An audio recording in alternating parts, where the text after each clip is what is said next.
Assalamualaikum warahmatullahi wabarakatuh. Perkenalkan, nama saya Dina Septiani, NPM 25782038. Di video lesson kali ini saya akan mengerjakan mata kuliah jaringan komputer, yang dimana kali ini saya akan membahas di modul 4 mengenai physical layer. Langsung saja di sini ke 4.1, purpose of the physical layer. Dia tujuan dari physical layer gitu. Nah, di sini 41.1 the physical connection.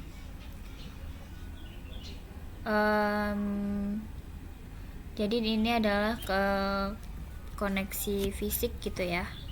Yang dimana koneksi fisik itu dapat berupa koneksi kabel atau koneksi nirkabel, ya dia menggunakan gelombang radio gitu. Kemudian di sini ada wireless router atau router nirkabel. Nah, ini dia komponen dari sebuah access point ya. Kemudian ya, ini komponen-komponen dari access point. Ini antena nirkabel, beberapa switch Ethernet, terus sebuah port internet. Kemudian di sini ada wired connection to wireless router, koneksi kabel ke router nirkabel. Nah, network interface card. Network interface card atau disingkat dengan NIC menghubungkan perangkat ke jaringan. Ethernet NIC are used for a wired connection. Digunakan untuk koneksi kabel. Seperti ini ya contohnya. Jadi dia koneksinya itu menggunakan kabel. Kemudian ada wired connection using an Ethernet NIC. Seperti ini. Lanjut ke 4.1.2 the physical layer, lapisan fisik. Nah, di sini ada sebuah gambar yang dimana ini tuh disebut proses enkapsulasi, yang dimana di sini kita jalanin ya. Kita coba dulu, kita lihat kelihatan nggak? Nah, gini ya, dari data TCP, IP, Ethernet, kemudian menjadi ini. Nah, jadi di proses enkapsulasi ini dia tuh menunjukkan bit yang dikirim melalui media fisik. Kemudian lapisan fisik itu mengkodekan sebuah frame dan membuat sinyal listrik atau optik atau gelombang radio yang mewakili bit dalam setiap frame. Nah, ini.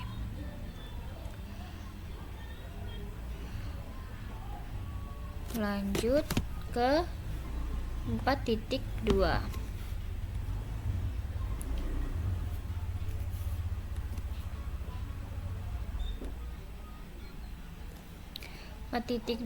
Physical layer karakteristik. 4.2.1 physical layer standar atau standar lapisan fisik. The protocol and operation of the upper OSI layer are performed using software designed by software engineers and computer scientists. Jadi protokol dan operasi lapisan OSI dilakukan menggunakan perangkat lunak yang dirancang oleh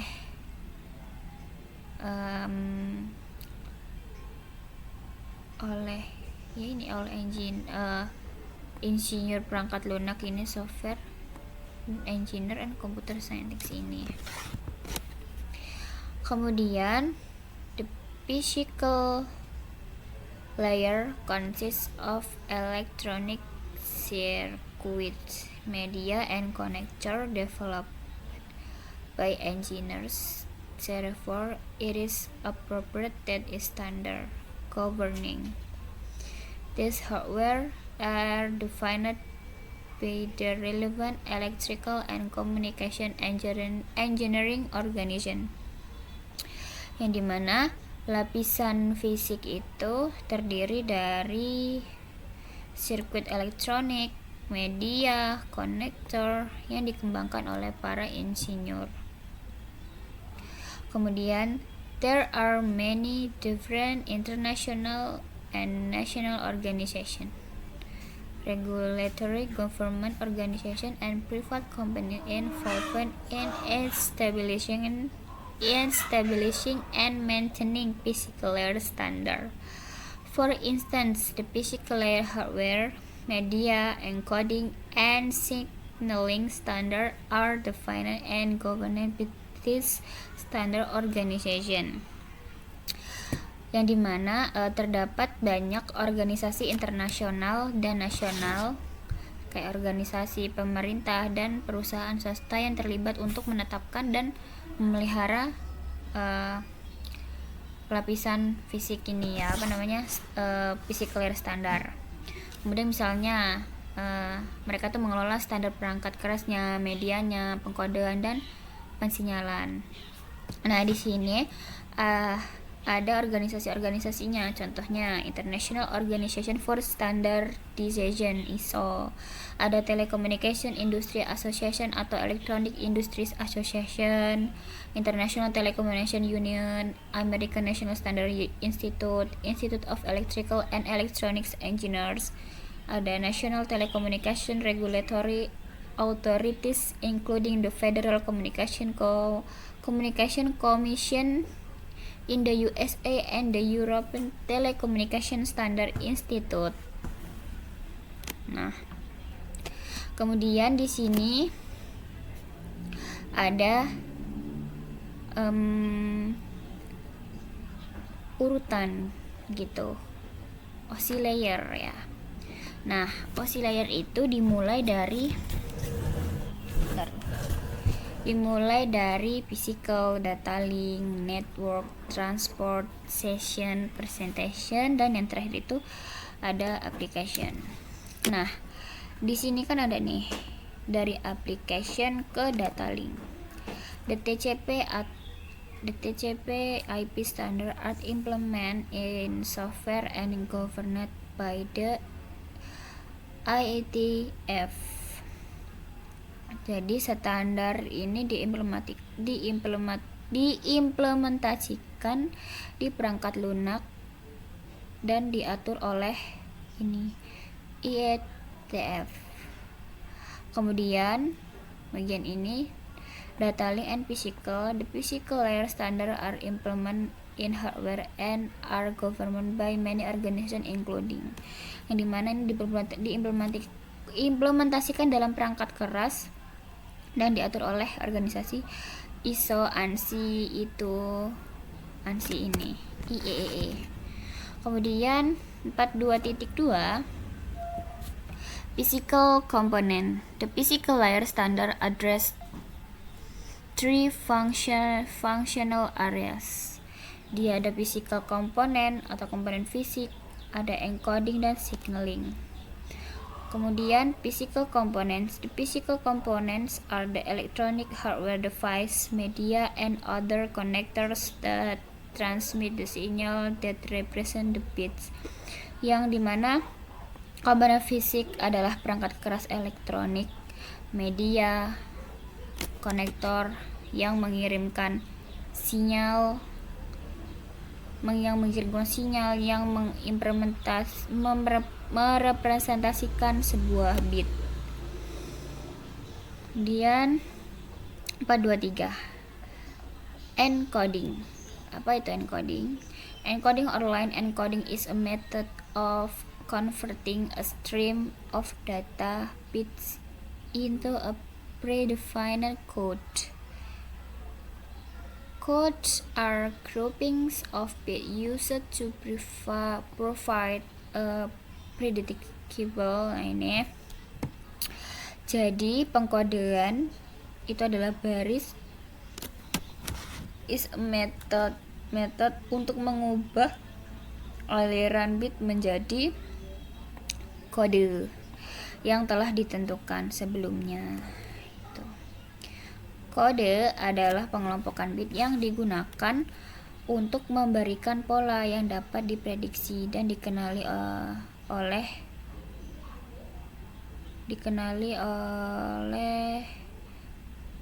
pengirim maupun penerima.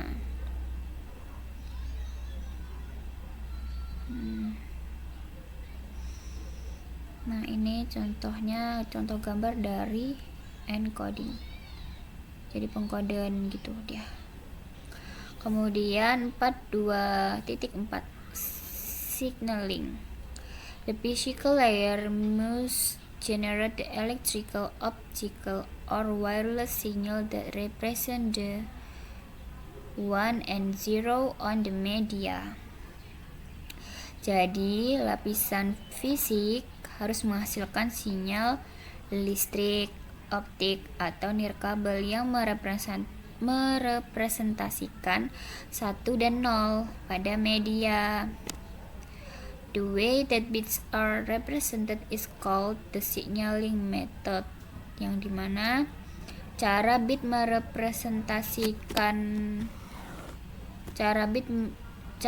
direpresentasikan itu disebut dengan metode signaling ini. Metode signaling. Kemudian di sini kita lihat ini ada kabel copper ya, ini chopper, kabel tembaga. Ini optik. Jadi optik itu dia cahaya gitu, wireless media. Nah, ini. Kemudian 4.2.5 bandwidth. Bandwidth is the capacity at which a medium can carry data. Jadi bandwidth adalah kapasitas suatu media untuk membawa data. Bandwidth is typically measured in kilobytes per second, megabytes per second, or gigabytes per second. Jadi bandwidth itu biasanya diukur dalam kilobyte per detik, megabyte per detik, terus gigabyte per detik. Terus di sini a combination of factors determines the practical bandwidth of a network. Jadi sejumlah faktor menentukan bandwidth ya atau suatu network. Yang pertama, the properties of the physical media, the technologies chosen for signaling and detecting network signal. Jadi teknologi yang dipilih untuk memberi sinyal dan mendeteksi sinyal jaringan. Kemudian ini ada tabel yang menunjukkan satuan ukuran yang digunakan untuk bandwidth. Di sini ada bit per second, kilobyte, megabyte per second, gigabyte per second. Kemudian 4.2.6 bandwidth technology. Term used to measure the quality on bandwidth include. Jadi ini istilah-istilah yang digunakan untuk mengukur kualitas bandwidth. Ada latency, throughput, output. Latency refers to the amount of time, including delays, for data to travel from one given point to another. Latency itu mengacu pada jumlah waktu, termasuk penundaan, delay, yang dibutuhkan untuk berpindah dari satu titik ke titik lainnya. Kemudian throughput. Throughput is the measure of the transfer of byte across the media over a given period of time. Throughput adalah ukuran transfer bit melalui media dalam periode waktu tertentu. Kemudian output. There is the third measurement to assess the transfer of usable data. It is known as output. Output is the measure of usable data transferred over a given period of time. Jadi, output adalah ukuran data yang dapat digunakan selama periode waktu tertentu. Terus di sini output adalah throughput dikurangi overhead untuk membangun sesi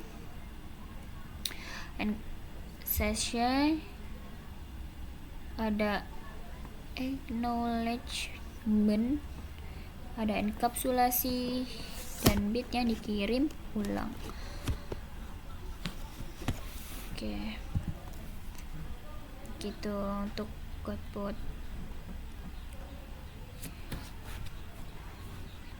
Ini udah untuk bagian 4.1 dan 4.2 sudah selesai.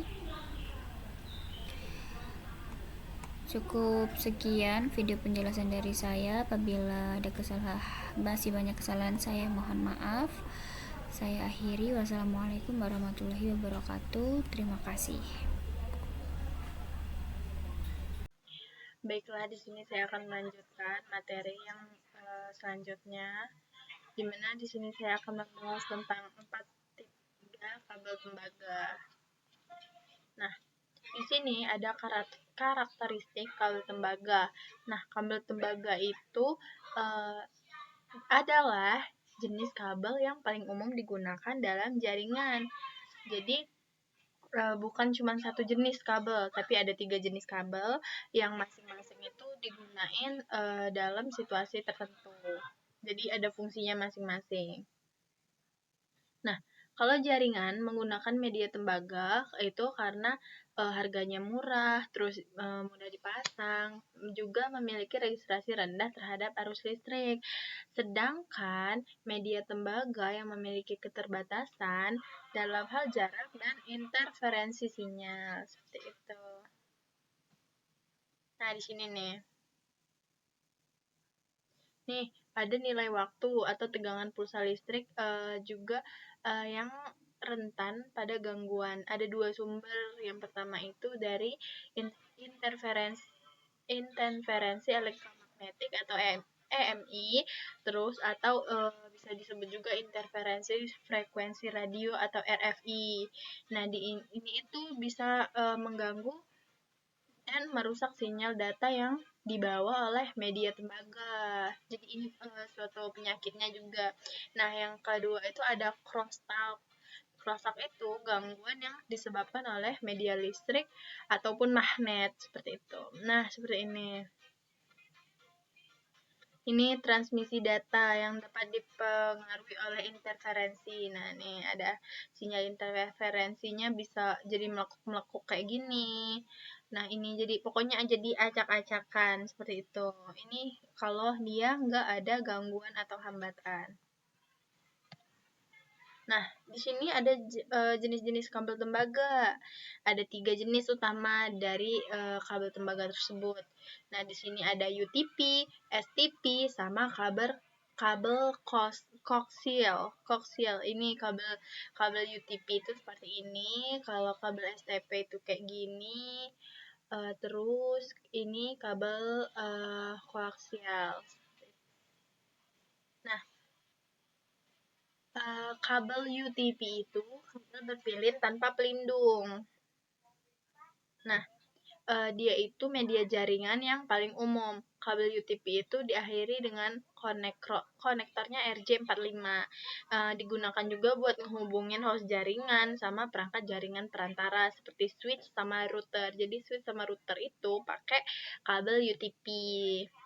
Nih, gambarnya ya. Jadi seperti itu.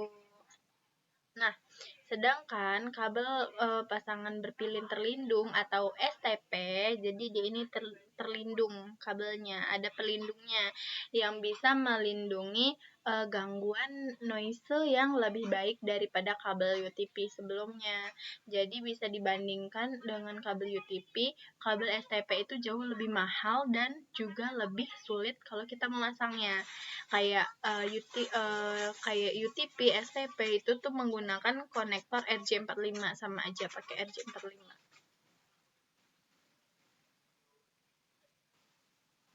Nah, terus di sini ini ada, ini tadi bedanya tadi di sini ada pelindungnya seperti itu. Nah, di sini ada kabel koaksial. Kabel koaksial itu bisa kita singkat jadi koaks. Bisa juga namanya ada dua konduktor yang berbagai sumber yang sama, seperti pada gambar seperti ini. Nah, di sini ada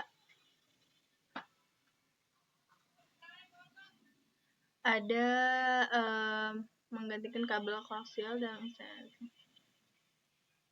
masih digunakan di dalam situasi berikut. Nah, kabel koaksial ini bisa digunakan di situasi instalasi nirkabel sama instalasi internet kabel. Kalau instalasi kabel koaksial itu bisa menghubungkan dari antena ke perangkat nirkabel.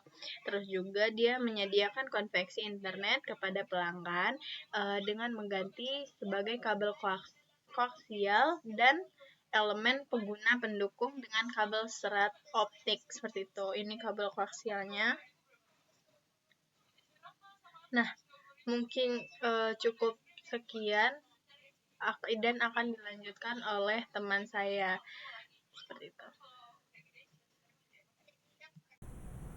Halo semua, di sini saya Krasela Rahmadewi dengan NPM 2578293 dari kelas TRI 2D.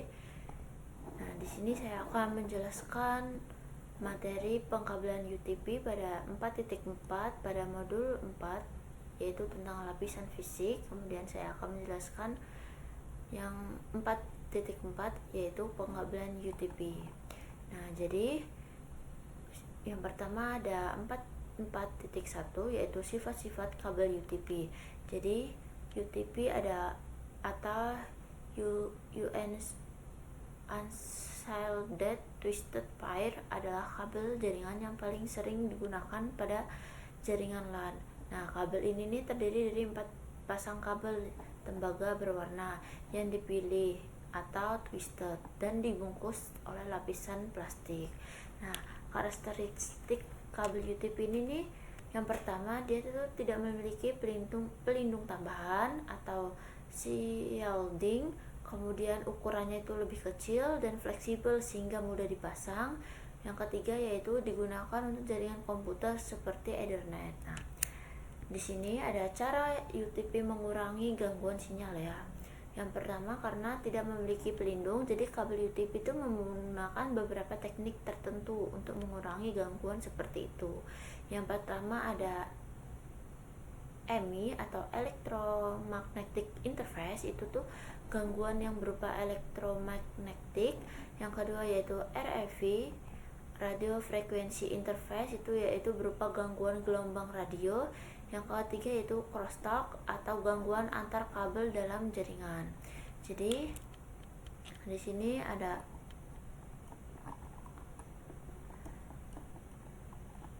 yang pertama ada cancellation atau pembatalan medan magnet. Itu di antara dua kabel itu yang dipasang berdekatan memiliki medan magnet yang berlawanan ya, sehingga saling meniadakan. Nah, hal ini nih membantu mengurangi gangguan dari luar. Kemudian ada jumlah pilihan berbeda. Jadi setiap pasangan kabel ini dipilih dengan jumlah berbeda. Tujuannya itu agar sinyal antar kabel tidak saling mengganggu. Nah, semakin baik pilihan kabelnya, semakin kecil juga gangguan sinyal yang terjadi. Nah, selanjutnya ada 4.4.2 yaitu standar dan konektor kabel UTP.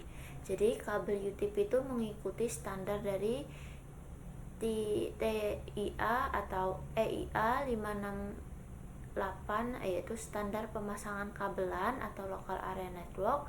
Kemudian standar IEEE menentukan performa dan kategori kabelnya. Jadi standar ini nih mengatur jenis kabel, panjang kabel, konektor, cara pemasangan dan pengujian kabelnya. Selanjutnya ada kategori kabel UTP. Jadi kabel UTP ini memiliki beberapa kategori. Yang pertama ada kategori 3 yaitu CAT atau CAT3 yang itu tuh awalnya digunakan untuk telepon.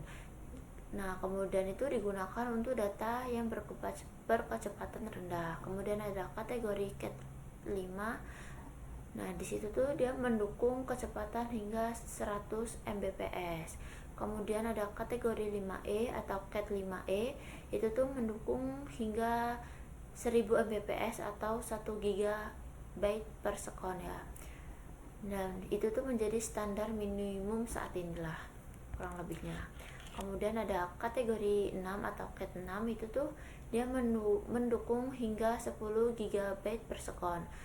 Nah, dia juga memiliki pemisah plastik antar pasangan ya, pasangan kabel agar gangguan lebih kecil. Yang selanjutnya ada kategori 7 atau CAT 7, dia itu mendukung hingga 10 GB per sekon ya, dengan kualitas yang lebih baik. Kemudian ada kategori 8 atau CAT 8, itu mendukung hingga 40 GB per sekon. Nah, contohnya di sini. Kemudian ada konektor RJ45.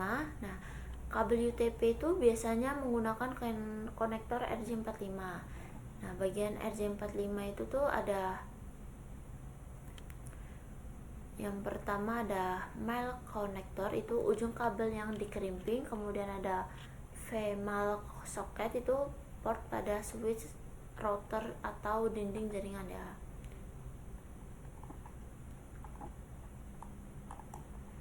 Nah, selanjutnya itu tuh pemasangan yang benar itu tuh kabel itu harus dimasukkan dengan benar, karena jika salah dapat menyebabkan itu sinyal lemah, gangguan jaringan atau koneksi bisa gagal juga. Ciri-ciri kabel yang buruk itu tuh kabel yang terbuka ya. Kemudian pilihan terlepas terlalu panjang bisa juga itu menjadi ciri kabel yang buruk. Selanjutnya yaitu tidak tertutup pada pelindung. Nah, ciri kabel yang baik itu pilihan tetap rapat, kemudian kabel masuk sempurna ke konektor, serta pelindung kabel menutup dengan baik. Nah, selanjutnya ada 4.4.3 yaitu kabel strike, through, dan crossover. Jadi urutan kabel pada RJ45 ini dapat berbeda tergantung jenis kabel yang digunakan. Yang pertama ada kabel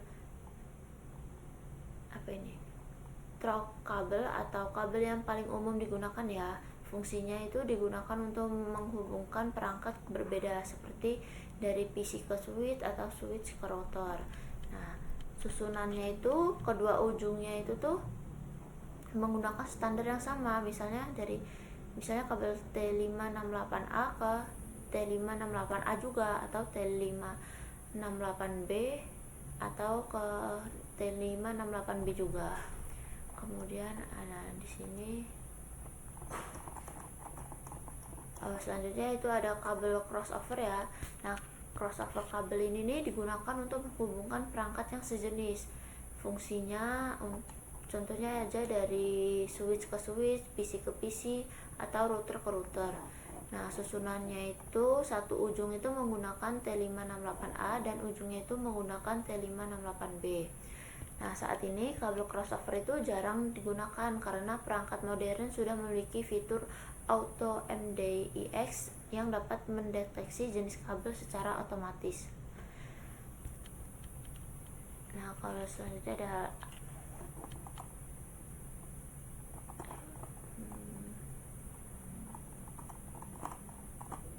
ada juga namanya itu rollover kabel ya. Itu kabel khusus milik Cisco yang fungsinya digunakan untuk menghubungkan PC ke port konsol, router atau switch.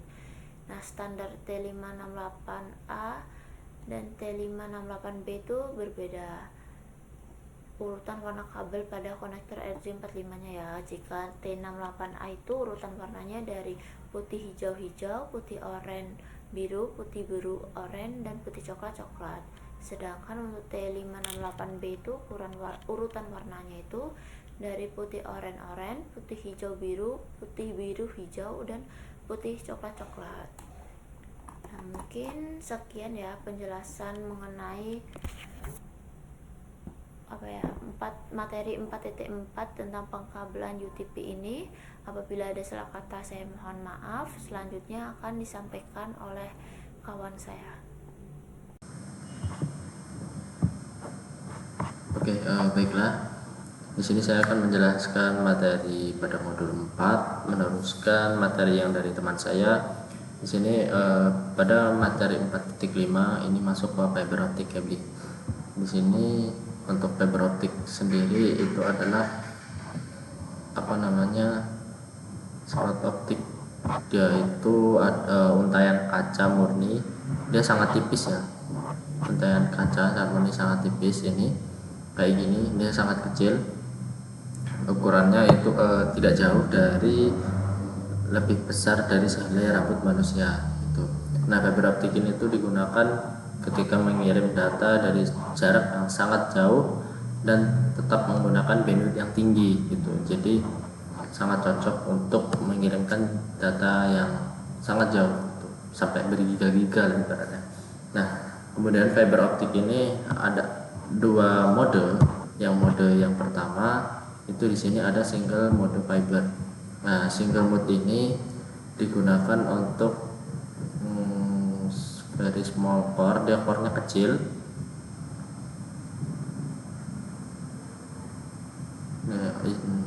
SMF is popular in long distance situation spanning hundreds of kilometers. Jadi dia untuk mengirimkan data yang sangat jauh, yang berkilo-kilometer, itu menggunakan single mode fiber. Dan di sini untuk glass core-nya diameter 9 mikrometer, ada glass cladding-nya 125 microns diameter, kemudian ada polymeric coating-nya ini ada lapisan-lapisannya, dan ini core-nya. Ini untuk yang single mode, dan untuk cahaya yang lewat ya lurus gitu. Nah, kemudian yang kedua ada multi fiber, MMF, multi mode fiber. Nah, multi mode fiber ini consists of a large core and use LED emitters. Dia pakai LED. Kemudian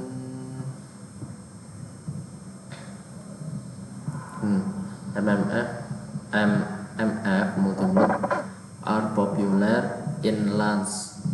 Nih, dia tuh populernya di local area network gitu, untuk jarak yang dekat-dekat, karena bisa pakai yang daya yang rendah nih, by low cost, power low, by low, bandwidthnya juga besar nih, 10 Gbps.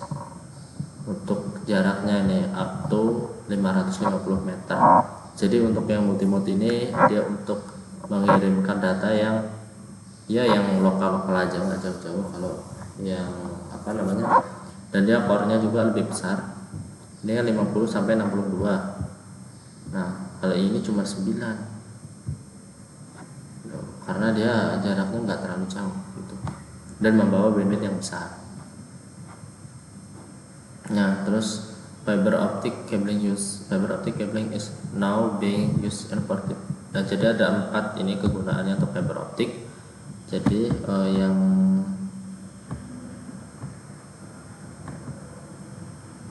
yang pertama ini kan ada enterprise network, backbone cabling application and infrastructure device. Jadi kabel backbone itu tuh dia jaringan perusahaan, dia jaraknya jauh, dia backbone itu biasanya di bawah tanah atau enggak di bawah laut itu. Terus yang kedua ada fiber to the home, FTTH. Dia digunakan biasanya provider service to home and small business, dia untuk bisnis kecil. Dia kabelnya kecil, ke rumah-rumah mungkin dari kabel udara KU masuk FTTH. Nah, ada kemudian long haul network, ini used by service provider to connect country and city. Ini yang digunakan untuk menyambungkan itu antara negara dan kota itu.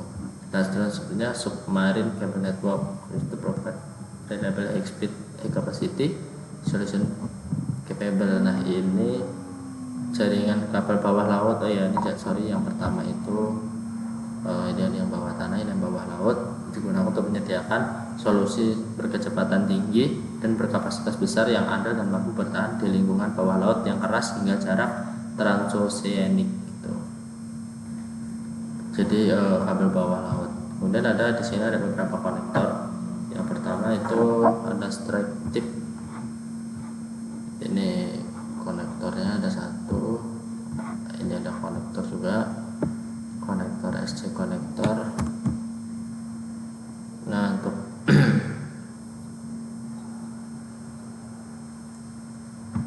kemudian ini dari jenis konektornya kurang lebih seperti ini.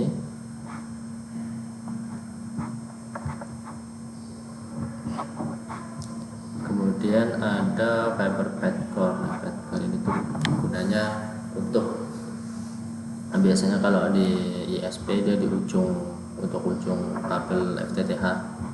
Ini ada multimode padcore, ada single mode, kemudian ada multimode padcore ini, kemudian ada single mode patch.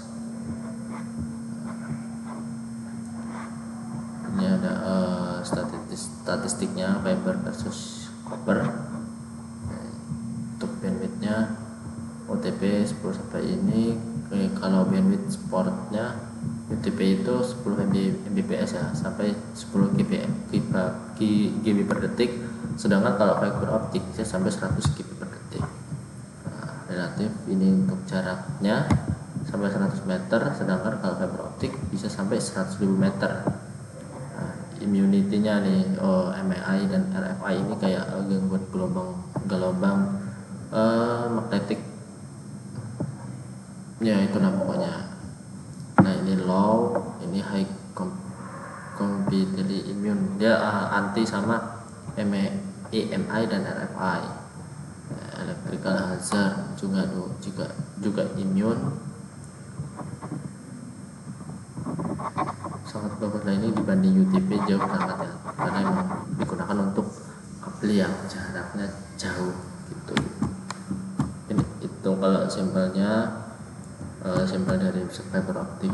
Kurang lebihnya saya mohon maaf, saya akhiri. Udah.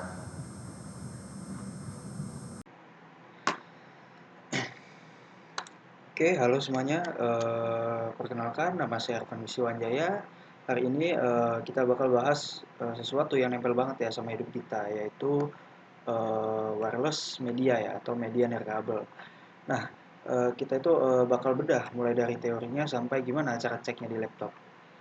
Nah, untuk bagian pertama di sini yaitu karakteristik media nirkabel ya, atau sifat-sifat media wireless gitu. Nah, pertama itu kita bahas dulu nih sifat-sifatnya. Media wireless itu pakai gelombang elektromagnetik ya, buat ngirim data. Enaknya kita bisa internetan sambil rebahan tanpa ada kabel yang bikin keserimpet gitulah ya. Tapi ada tantangannya, yaitu sinyalnya itu gampang keganggu dengan tembok, microwave atau bahkan jaringan tetangga gitu. Jadi makin banyak penghalang, internetmu makin lelet gitu. Nah ini seperti ini ada area jangkauan, gangguan, keamanan, dan juga media bersama, yaitu merupakan keterbatasan teknologi nirkabel. Nah, lalu selanjutnya ada jenis-jenis media nirkabel ya, atau eh, tipe-tipenya ya.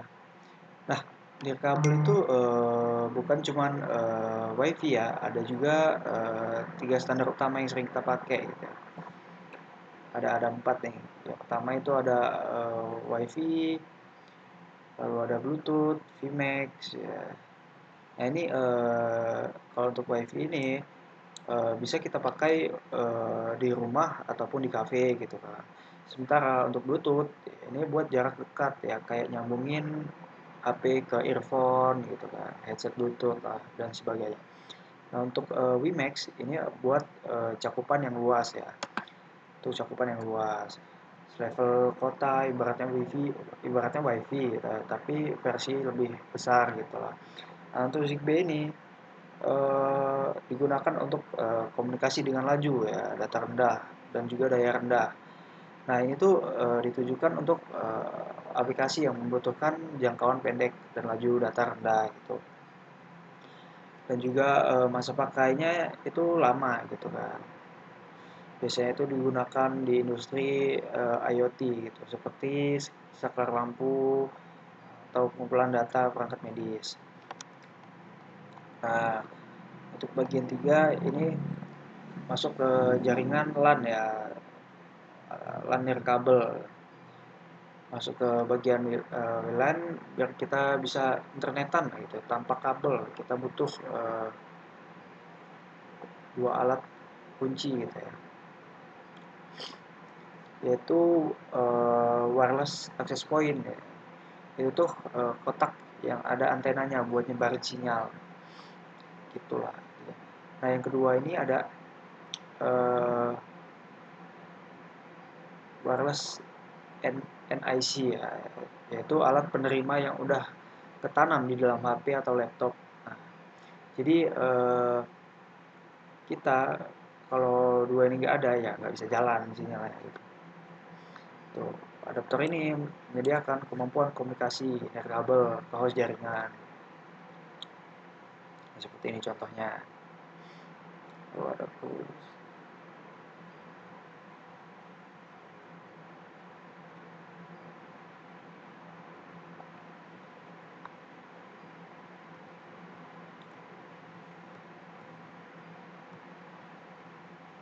Nah, itu tadi itu rangkuman singkat ya yang bisa saya jelaskan itu soal wireless media. Ternyata di balik kemudahan yang kita main sosmed tanpa kabel, itu ada teknologi yang cukup kompleks ya. Semoga penjelasan ini bermanfaat dan jangan lupa stay connect. Bye bye.